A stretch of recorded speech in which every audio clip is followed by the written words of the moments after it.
I was privileged to be part of and initiated the first city ordinance in the country for vacation rentals.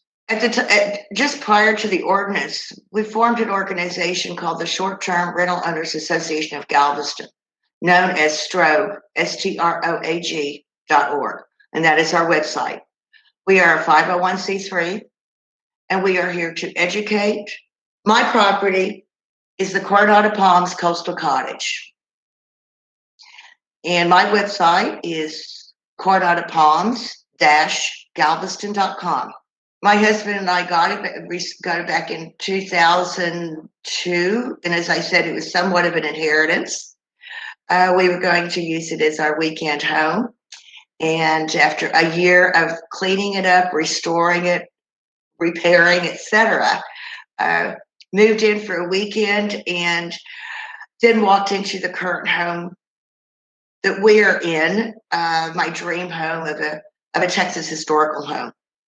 Chose to turn that into a vacation rental as we had friends stay there before. And as I can say, the rest is history, 17 years. There are websites like VRBO, Airbnb, and there are also a lot of vacation rental owners that put out their own websites. Shall the consumer be looking at properties at Airbnb or go to specific websites of local owners? What's your recommendation? Is there a benefit to a consumer going to your own website versus going to Airbnb?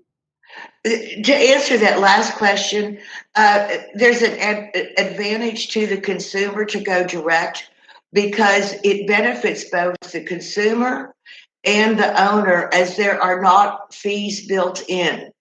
The third-party websites charge fees, be it to both parties or just on one side. Regardless, there's fees charged that can go anywhere from, I'm going to pick a number, from 5% up to 15, perhaps 20% of the total rental. So obviously, it's always advantageous for both parties to go direct. But when someone is starting to look, our websites are by name. Unless you know that name or you know some intricacy that is in that name that will pop up, you don't know where you're going to go on any website, and that's just kind of a given. I think that many, and myself included, when you talk about Airbnb, I do use them, obviously, because it's international, and having a booking, and it just happened again, is that a prior guest had a business card and booked direct. And they knew the house, they knew the property, they saved money, I saved money, works out great. Are there any additional benefits that either a consumer or you get by using Airbnb? Is there other protections that are built into Airbnb for consumers that could potentially remove scam operations from the conversation? Well, that's another really, really good question, because there's several answers to that. And is there protection built in? The protection still comes down to the owner, operator. Airbnb seems to have more or provide more support to a guest now than to an owner operator. And that just may be the time, and we can discuss that later. But I think there's also a false pretense that is given out with Airbnb as to what they can provide, or if there's not satisfactory accommodations, et cetera. And I'll give you a perfectly good example of that. Every year for a number of years, we have what is known as the Lone Star Bike Rally in Galveston, and it's second only in size to the one in Sturgis, North Dakota. So it's motorcycle rally. And we get upwards of 600,000 guests, at one time on the island. And about this time, a number of years ago, Airbnb had come out that we will guarantee your reservations. We will find you someplace else to stay. Well, that's only as good as what's available.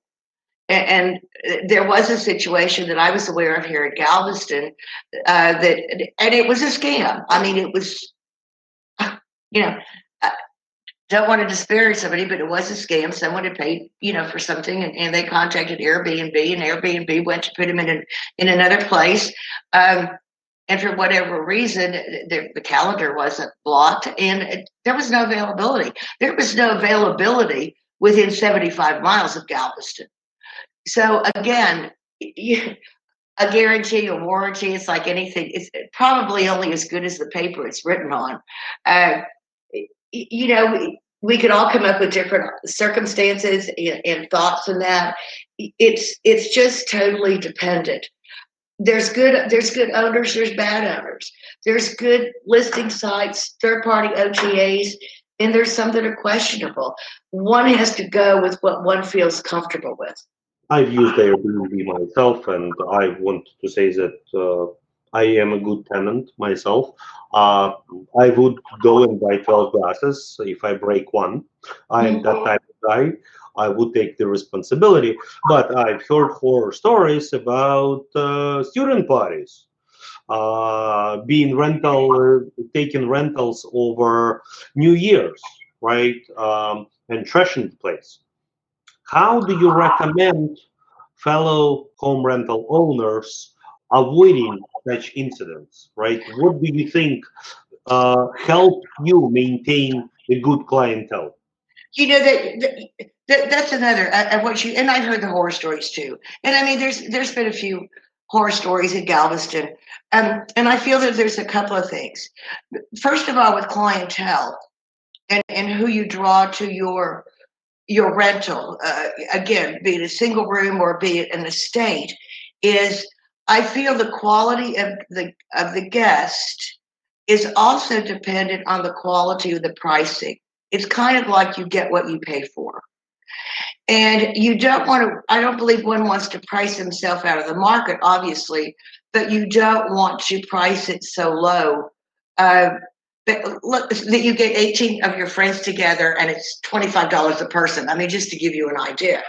That's one thing, but I also believe the other, whether it be an owner that is like myself in proximity of the property or using a management company. And then you go into two there. There's a local management companies or there's national. The most important is to actually oversee the property.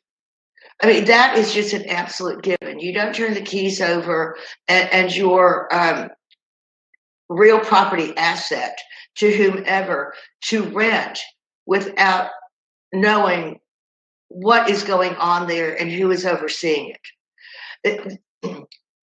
Even with remote owners, I believe there should be responsible third-party management to report and to report the bad. I think owners probably are not always informed of what issues arise.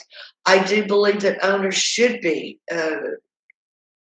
notified because ultimately, as in the city here, they are responsible. The other is, be it management or owner operated, is cities, areas have rules, laws, regulations, codes. They themselves should be knowledgeable in that and looking it up. The same with the management companies. And I believe anybody utilizing a management company should ask those questions if they are aware of city codes or city ordinances, because this is a reflection on who's ever operating it, the property. A guest going in does not need to be contacted or harassed either by a neighbor or a code enforcement officer or whatever, because the owner, operator, management company has declined to let them know that trash cans have to be in by 6 o'clock, as an example, is the day that it's picked up, or that here, 2 cars per, or 1 car per bedroom, 2 on the street, all of the cars have to be off-street parking. It's either the assumption that they don't know or there's not the education for the individuals to apprise the guests. I have some rules that are listed or ordinances in the city, and I don't mean, long, 6 pages of ordinances, just simple ones. Example, two cars parking in front. If you have a third guest, you may park around the corner. If there's parking available back there, but not additional on that street. So there's a number of things I think that can be, that all parties need to be informed and not just assume. How is COVID situation affecting you? Typically in along the Gulf Coast, we get what we call winter Texans. For those of you up north that don't want to go through the snow and the ice, come south. And Florida's known for this, anywhere along the Gulf Coast. So obviously booked up. COVID hit as nationwide. Galveston also was shut down. 23rd of March, that visitors to leave, hotels would be closed, vacation rentals would be closed, RV parks closed, etc. Our mayor reopened it May 1st. We went from 0 occupancy to 100%, and I'm talking about island-wide. And it has been through, for vacation rentals, it has been through current. I can tell you that right now as we speak, 100%. I'm going to say the majority are booked through September.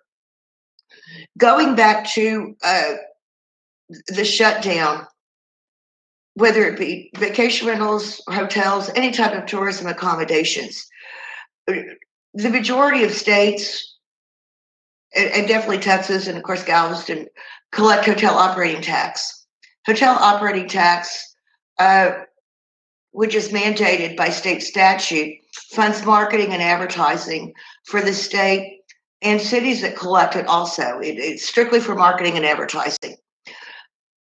In one of the functions that I serve as chair, which is the distribution of hotel operating tax to nonprofits, which are the theater, the opera house, nature tourism, etc.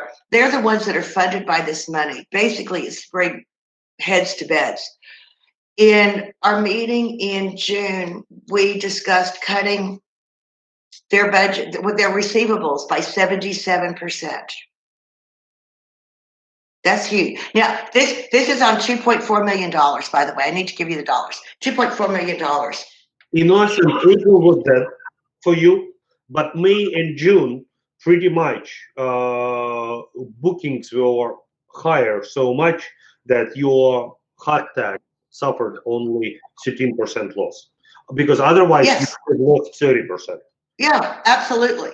Absolutely. No, even more. No, we were looking at losing approximately 70%. So that's a very good indication. At my meeting this morning, there was hotels were a little down in July. Vacation rentals were up. Vacation rentals were still at 100%. The beaches were closed in Texas July 4th weekend. And that was due to excess crowds that came down earlier, not locals that created a lot of issues, and it was for health protection, obviously, here in Galveston. Hotel occupancy dropped to about 66% in July. Vacation rentals were still 100% in July, and they were 100% in August. And I believe we're close to that it's just the beginning of September. Many schools in Texas, well, throughout the country, are doing virtual learning, and many businesses are still operating virtually. People working out of their houses. So we've done another marketing campaign that you can still basically work from home, but you can come down to Galveston and you can go to the beach in the evening, and this just to get out.